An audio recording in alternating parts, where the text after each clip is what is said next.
going to canon in that way. But, gentlemen, let's continue with our conversation. And I want us to talk about IEBC really at the center. They only have 4 days. They're saying that it's all systems go. They tested their systems. The chair, seemed extremely confident that everything is going to be okay. But apart from that, we also have this other conversation about adopt a polling station. You have NASA saying that, for them, this is a strategy to just guard the vote. But on the other hand, there are quarters that are saying, how about people just vote and go home? Dismas, I'll start with you on this one. Where do you stand in regards to IEBC's preparedness? As a Kenyan, as a voter, I hope you are. And, yes, I'm a registered voter. I hope you're registered. Not at heart, but, actually you have a, you're registered. But also just looking into the issue to do with adopt a polling station. Well, in my view, you raised the two fundamental issues. Number one, on the adopt a polling station. Yes. I think the Jubilee and the government has gotten the entire mathematics wrong. The philosophy... The Jubilee and the government? Yes. Jubilee political party, as well as the Jubilee administration, have gotten it wrong. My understanding of adopt a polling station, it does not mean that NASA is going to send a band of thugs to go to an actual polling station and guard their votes. What they've said is that they're going to identify somebody within the polling station to identify all the registered voters. And his responsibility will be to be just in the neighborhood and establish who has not voted. And if they suspect that by maybe as you approach, say, 4 or 5 o'clock, there's a particular individual who has not been able to cast their ballot, they'll go and get him.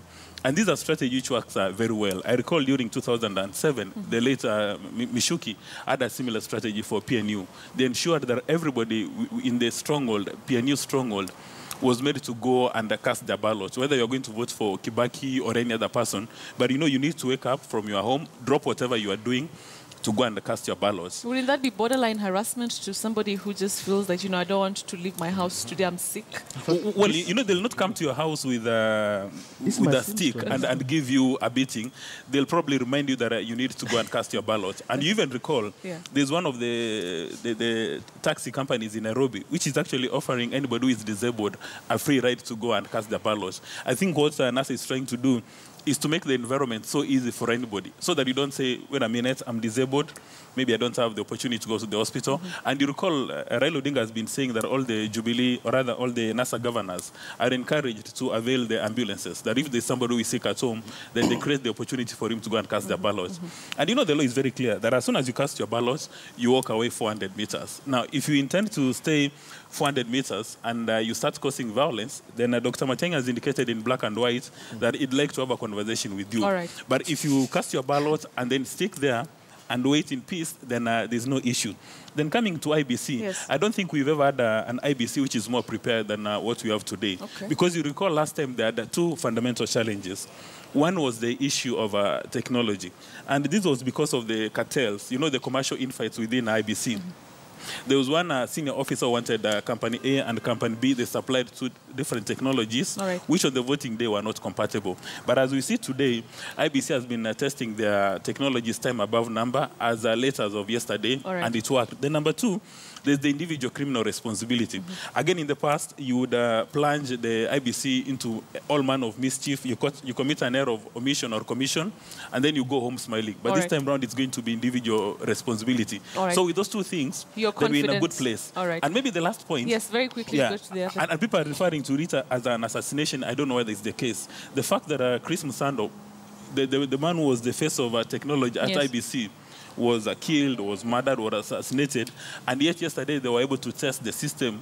And from the face of it, assuming there was no mischief at the bombers, assuming that it actually worked, then on the face of it, we can actually give IBC a pat on the back and say they've actually created systems which work irrespective of the presence of selected individuals. All right. Gatundu, your comment. On the issue of IBC's preparedness? Polling station, I don't think it's good. I think it's a mischief on the part of NASA, masqueraded as a mobilization campaign. For a simple reason.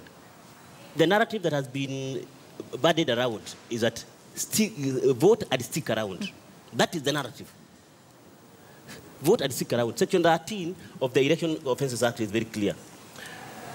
The police or the security apparatuses can demand of you to move out of a polling station once you are through with casting your vote. So they have that powers. The condition. Now, What if we remain peaceful? Yes, so they have those powers. And you're 400 meters away. It doesn't even, in fact, it doesn't even, there's no need for there to be violence or any kind of threat to peace for a security person to insist that you move out. So if they feel the need to, you have cast your vote, move away. Okay. And you have, we can't micromanage institutions like even security apparatus. If they think that it is not in the interest of peace, or for the other people to feel secure to vote, to come out and cast vote, by presence of so many people who are just lounging around and they have already voted, then they can take extra steps and insist that you move away. All right. That's the first thing on the issue of. I believe it's a mischief. It is not meant to mobilize voters. It is meant to intimidate people and also make sure that there is some level of insecurity in and around polling station, so that a mischief can be carried out whoever want to carry out mischief. Secondly, let's go to IEBC. Yes, IEBC. I think I'll still give them 90%, like I did the other time we were here discussing that issue. They have prepared themselves quite substantially and successfully. And remember, even all the steps that they put in the Kenya Gazette, they took them timelessly, and they were not late even by a single day. So I am very proud.